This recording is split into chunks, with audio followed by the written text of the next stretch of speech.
Nako, breaking news! Mukha yatang nautakan na naman sila ni Senator Dante Marcoleta dito pa sa pasimula pa lang ng impeachment dito sa Senado, no? Talagang si Senator Marcoleta nang in-interview, nung tanungin siya na kung naka-prepare pa siya, naka-prepare pa po ba kayo? Eh, ang sagot po ni Senator Marcoleta, hindi daw siya nagpe-prepare. Mapapanood natin mamaya yan, no? At dito, binasura po ng Korte Suprema ang petisyon na piliting mag-convene ang Senado para kay BP Sara. Sino kayo? Ha? Bakit yung pipilitin ng Senado mag-convene? Siguro sa mga kay-school bukol, pati kay Pinky, pati iba pang dilawan, gusto nilang mag-convene kagad. Ayan, binasura ng Supreme Court. Di ba? Huwag kasi kayong kikilos ng hindi na ayon sa batas, no? Kaya si Senator Marcoleta, no comment siya. Alam niya, tignan natin, pampanood natin sa sinabi ni Senator Marcoleta, bubusitin natin to mga to, panoorin natin to. Oh. Yung po may personal preps po para po dun sa impeachment, sir? Huh? May personal preparations po ba kayo kung sakaling dumating po dito yung impeachment? Hindi mo naman prepare. Apo. Hindi ako nag-prepare. Sir, bakit? O, hindi na kailangan, sir. Apo. Pero naman, basta kung ano yung dumating, darating. Apo. Sir. Ako, hindi ako naniniwala na hindi nagpe-prepare si Senator Marcoleta. Sinabi niya lang to for discarte niya to. Kasi iba dito madadaldal. Di ba? Gaya ni Swan Bull. Daldal kagad ng daldal. Napaghahandaan tuloy sila. Hindi ka tulad galawan ni Senator Marcoleta bilang isang abogado, isang litigation lawyer dati, nakipagdebate na maraming pagkakataon, dumaan sa maraming digmaan sa pakikipagdebate sa lawyer, eh nahasama siya doon. Kumbaga sa kutsilyo, matalim na matalim to. 'Di ba? Hindi niyo maisanto. Eh ito naman si Pinky, nadulas. No? Anong kailangan daw? Pahingan natin si Pinky mamaya-maya. Pahingan natin. Ito, diretso natin. Sir, ano lang yung dapat na preparations? Sir, ano lang dapat na preparations? Ngayon, of course, siguro logistics, tapos kung ano yung setup, and everything. Pag-uusapan namin sa caucus actually. Kaya kami pa ba? Yung focus was triggered by what happened in the House yesterday. No, nakaschedule ito several days ago pa. Just in case na ma-transmit dito, at least naka-ready. How important it is, sir, na makapag-ready na yung Senate for the possible convening? Importante kasi hindi naman lahat kami may experience sa impeachment trial. No? Mabibilang mo yung naka-experience na ako once kay Chief Justice Corona, si SP twice or 3 times na yata kasi pati kay... Dito mali na siya eh. No? Bakit? Ba't kailangan ba ng experience dito? Dito, paano pala kung bago lahat kayo senador? Dito, ang hilig ng matatandang ito, pati si Juan Bull, magbalik sa nakaraan. Kesyo dati kami ganito, kesyo na-experience namin ganito, kesyo alam namin yung ganito, kesyo magaling sila mag-imbestiga. Ayan, di ba? Ang sa galing nila mag-imbestiga, hindi sila makapag-imbestiga sa flood control. Si Juan Bull, ang sipag sa impeachment. Ewan ko kung baka sabi na, sabing maging BP yata itong, ano na to, di ba? Pero ito, puro experience na naman, naku, papahinga niya. President Era. How are you preparing, sir? Ako,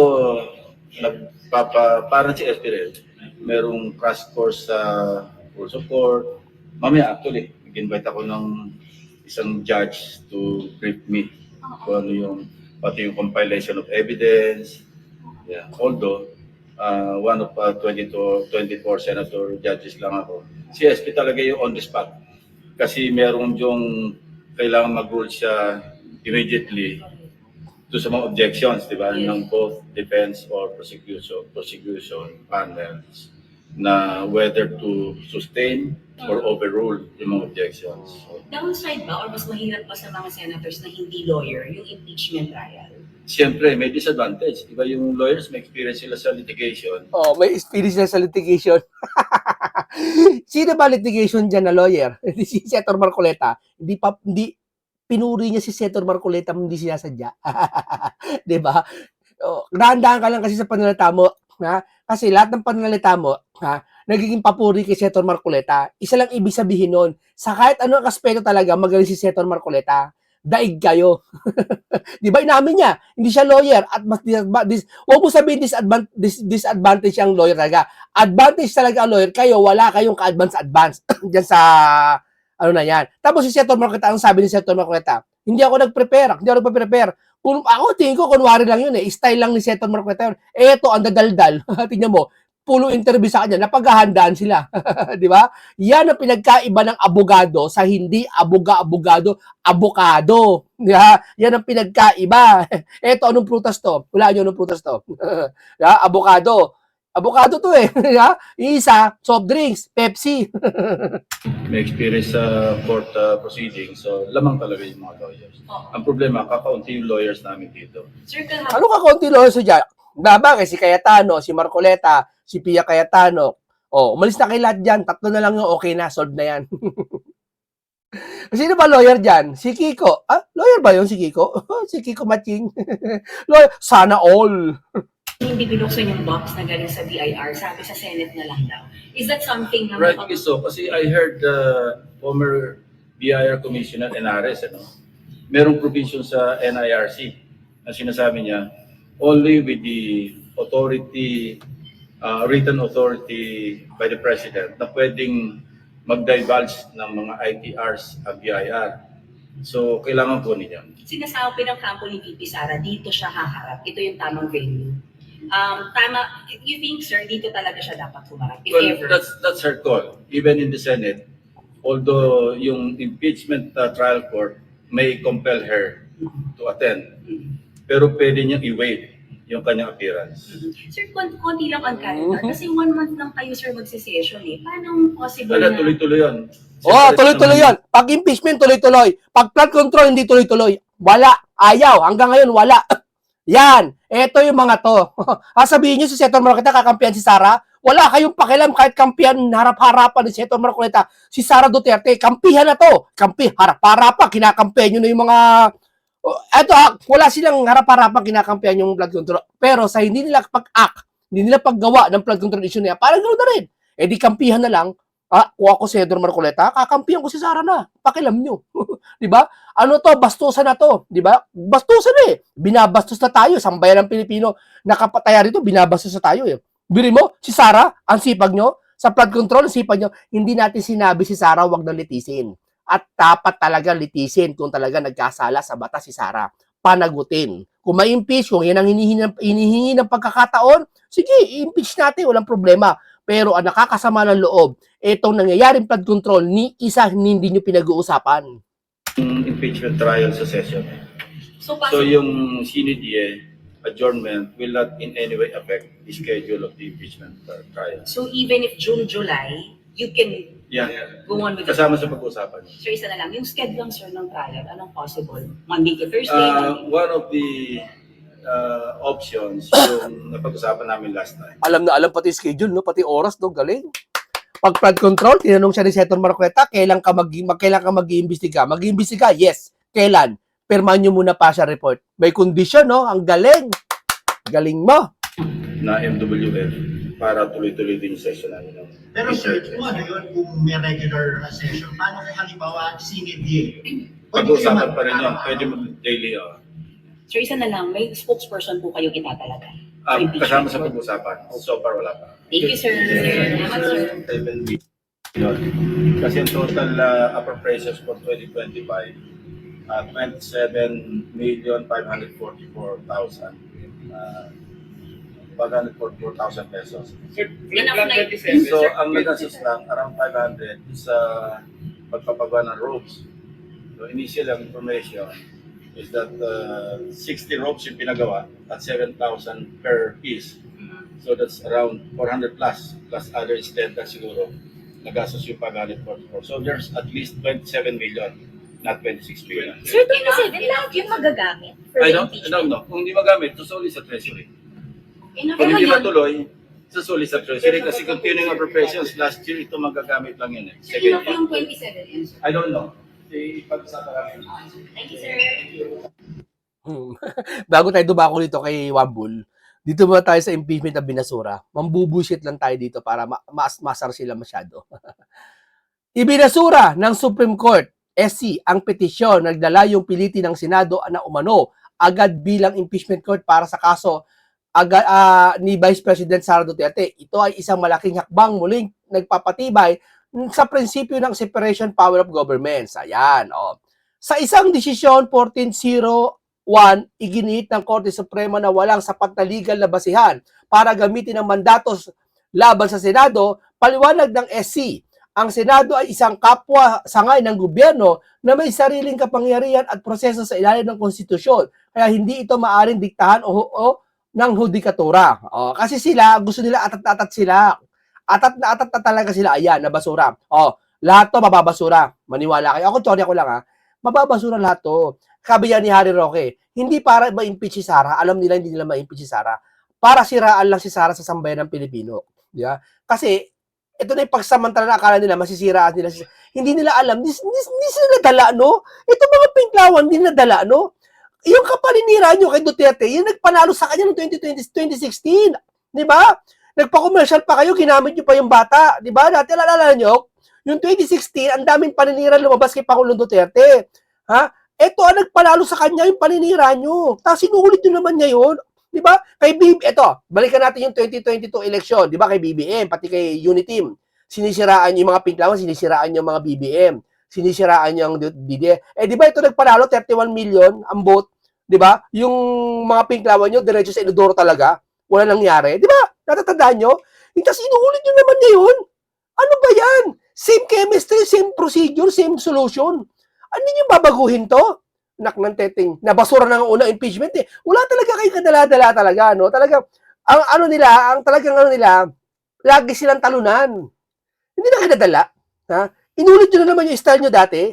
O kaya kayo, mga loyalista kayo, huwag kayo magtitiwala sa ibang pinklawan. Hindi lahat ng pinklawan, ha? Andiyan si Erice, mabuti yun. No? Andiyan si Rowena, Guanzon, di ba? Alam mo, huwag kayo magtitiwala sa ibang pinklawan. Bakit? Sa ngayon, kinakampihan kayo niyan para sa Duterte. Di ba? Hindi kayo kinakampihan yan. Huwag niyong pakiramdaman niyo kinakampihan kayo ng mga dilawan. No, huwag kayo maniniwala. Kunwari lang yan. Ginagawa lang nila yan kasi galit sila sa Duterte. Naghahanap sila ng tao makakasama nila na kagagalitan ng mga Duterte. Kapag naupo si Duterte na, patuloy na sisiraan kayo niyan. Yan pa rin layunin ng mga yan. Yan ang narrative ng mga yan, kaya naging dilawan yung mga yan, tandaan nyo, ha? Kaya nga sabi ni Erice, kung buhay si Pinoy, ha? Baka na batukan kayo sa isa, di ba? Pinababayaan nyo yung korupsyon nangyari ngayon, di ba? Kaya huwag kayo maniniwala dyan. Tatraydo rin kayo ng ibang pinklawan. Maniwala kayo. Gusto nyo kasi kakampi nyo pinklawan ngayon. Hindi nyo kakampi yan. Sa labang ito, walang kakampi. Tandaan nyo. Kaya nga sabi ko sa inyo, huwag kayo gumamit ng kulay. Siguro kung Sara, panatiko ka lang, bilang Duterte panatiko ka lang, loyalista, BBM panatiko ka, Leni panatiko ka, pwede mo lagyan ng kulay. Pero kung usapang korupsyon, usapang ganitong bagay, huwag kayong magtiwala sa mga kulay-kulay. Sabihin ko sa inyo, ang bida dito, taong bayan. Di ba? Yan ang ngayon ang tinusulong ni Senator Dante Marcoleta.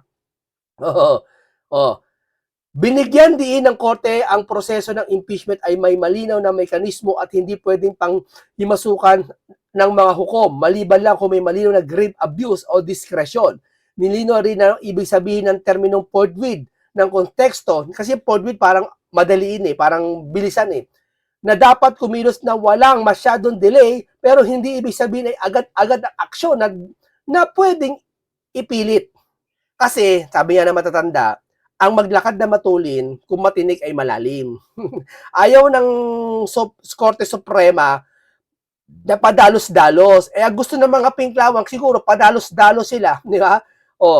Yung box niya ng tax, yung tax na BIR box, di na nabuksan Ang naturang petisyon ay hinihain para pilitin ang Senado na sinuman agad na impeachment trial laban kay VP Sara Duterte. Pero ayon sa Korte Suprema, bukod sa walang sapat na merito, meron din itong procedural defects sa pangkalahatan. Muling pinatunayan ng CSC na bawat sangay ng gobyerno, ang ehekutibo, lehislatibo o hudikatura ay may kanya-kanyang saklaw na kapangyarihan at dapat itong igalang. Ginagalang daw nila. Hindi nyo ginagalang. No? Ang batas, huwag nyong ibendalo. Dahil makakasagupan nyo rito si Senator Dante Marcoleta. Basta tayo ng konting comment. Kunwari masaya, di napansin ang impeach pero masakit ang kalooban ng walang lusot. Anong pinagsasabi mo walang lusot? Nabasura na nga Baka lalong masira ang ulo, hindi na makaya ng depresyon. Walang depresyon si Sara. Walang depresyon si Sara. Kita nyo? Nandun pa siya sa Laguna, doon sa isang mall na Laguna, dyan sa San Pedro. Nagpunta pa siya habang impeachment hearing. Kung nai-depression, hindi ganun itsura noon. Sa kapayat na yon, alam nyo itsura ng, ano itsura ng na-depress? Alam mo itsura ng na-depress? Alam mo kung ano itsura? Tignan nyo si Tamba. Dating mataba, ano itsura ngayon? Yun, parang nagbuhat ng 100,000 maleta. Payat na, tumandak. Dating 51 years old, naging 62 years old. Yun na na-stress, yun na depress. Di ba? Si Saldi, nakita mo yung video, payat na payat. Yun na na-stress. Tandaan nyo. Di ba? Yun ang mga na-stress pumayat, pumangit, lumosyang. Di ba? Yung palengkera, di ba? Fresh na fresh pumasok yung palengkera ng Malacanang, ano na ngayon? Mukha ng manang, mukha ng titindi ng isda. Di ba? Stress na sa buhay nila eh. O, si pangalan, yung maitim, si Boyang ba yung Boyang? Si Boying. Di ba itsura ngayon? Di ba? Itsura, di ba? Yan ang mga na-stress. Si Sarah, hindi Nakita mo naman si Sarah blooming, di ba? Wala siyang pakialam dyan, di ba? Wala siyang pakialam dyan. Kasi ma-impeach siya sa hindi, matapang ang mga Duterte. Kaya ngayon nagustuhan ng taong bayan sa kanila yung pagiging matapang nila. Di ba? Yan ang nagustuhan ng mga taong bayan sa kanila. Alam mo kasi sa panahong ito, hindi kailangan ng kabaitan. Sa panahon ng mga biblical times o medieval era, sa panahon ng mga hari ng mga emperador ng panahon na yon, hindi kailangan ng mabait, di ba? Ang mabait inaabuso. Ang kailangan hindi lang matalino, ang tao pwedeng maging matalino, magbasa ka, magkabisado ka ng history, matalino ka, pero yung tapang mo, hindi mo kayang ano nyo. Kasi ang pinanlalaban dito sa panahon ngayon, yung tapang. Di ba? Ang pinanlalaban ngayon dito, hindi talino, yung tapang. Di ba? Sabi ko, di ba nakaraan natin, gagawa ka ng isang batas dapat mas masahol pa sa ginagawa ng mga kriminal yung gagawin mo. Kaya, kung hindi mo kayang iaabutin yung ginagawa ng mga kriminal ngayon na ginugurgur yung mga tao sa paligid, kung hindi mo kayang abutin yung pamantayan ng mga yon, wala kang karapatan maging presidente. Di ba? Sino ba may nakakaabot ng pamantayan ng mga kriminal at natatakot yung mga kriminal na kayang sugpuin? Mga Duterte na naman. Di ba? Kaya yun ang nagustuhan ng taong bayan sa kanila. Hindi namin kailangan ng matalino dito. Kasi ang pagiging matapang, matalino rin. Tandaan mo. Pero yung talinuhan duwag, napaparalisa kayo kahit anong talino ng tao. Kahit nasa chess Di ba? Sa chess o sa basketball. Magpipretro ka. Dinidistract ka, di ba? Nawawala yung talino mo, nawawala yung skill mo. Di ba? Nag-i-exam ka. Ano kailangan mo? Tahimik. Kailangan magkabisado ka. Pag maingay, hindi mo nakakabisado, nadidistract ka kasi nawawala talino mo. Di ba? Ganun nyo, kahit anong talino mo. Di ba? Namamangmang kayo. Di ba? Hindi ka tulad ng Duterte, tapang ang pinairal. Di ba? Kaya sa tapang mo, dun tumatalino. Pakinggan natin to si Wambul. Pakinggan natin, pagbibigyan si Wambul. Pagbibigyan natin.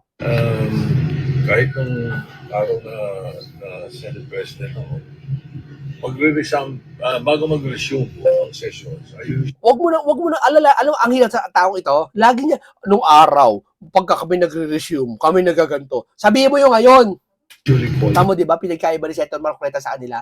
Si Senator Marcoleta ang sabi, hindi ako nagpe-prepare. Sila prepare, Kumbaga sa chess, checkmate. Kumbaga sa chess, alam yung galawan nila. Hindi ka, makikita mo talaga kung bulagaan lang talaga ginawang variety show yung Senado na to Si Senator Marcoleta hindi nagpapabasa ng galaw. Ito mga to, checkmate na. Kumbaga sa chess, larong chess, checkmate na sila, basa na kung galaw nila. Si Senator Marcoleta, hindi mo kayang basahin yung galaw. all Senate will focus to discuss the possible agenda that we may be able to pass. Saleta. And then more so now, dahil there is a possibility that the articles of impeachment might be transmitted by the House. Pero as of now, everything is speculative. Yeah. If ever. Di ba?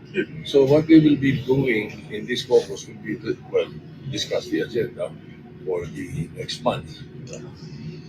And the last month of the first regular session of the 20th Congress. And then the possibility of receiving the articles of impeachment, then we will discuss the possibility of what preparation should be done. And the timetable. Yun ang crucial As of now, the crucial is timetable. So again, everything will rely on whether the articles of impeachment will be transmitted to us or not. Gaano po kahalaga na handa ang Senado if ever iakyat yung articles of impeachment at kailangan nyo mag-convene na. Napakahalagang nakahanda kami. Because the country, our countrymen are looking at this. Oh, huwag mo kami damay. Anong countryman piso sa bimbok? Huwag mo kami damay. Di ba? At mo nakahanda na siya na talagang bias. Dapat, sir, kung talagang sinasabi mo yan sa harap namin, sinabi mo rin sa flood control yan. Hindi wala kayo sinasabing ganyan eh.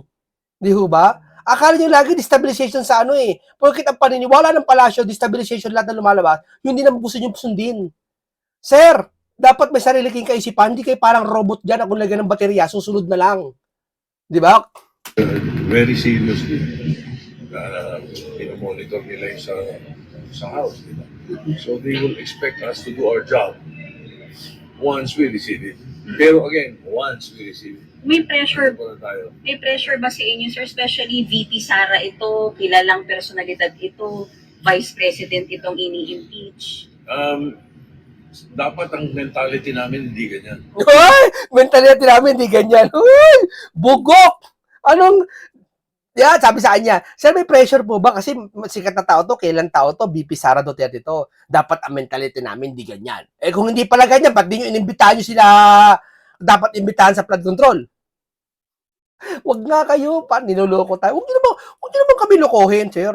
Huwag nyo naman lokohin mga OFW, pati mga PWD, lahat kami dito sa Pilipinas, huwag nyo naman lokohin. Ayun naman, niloloko nyo tao, huwag nyo naman kayo manloko. Pati mga, mga senior citizen ha, huwag kayo papaloko ha. Huwag kayo manloloko, sir. Pangit naman. Dapat ang mentality namin, we have to do our job. We have to be impartial.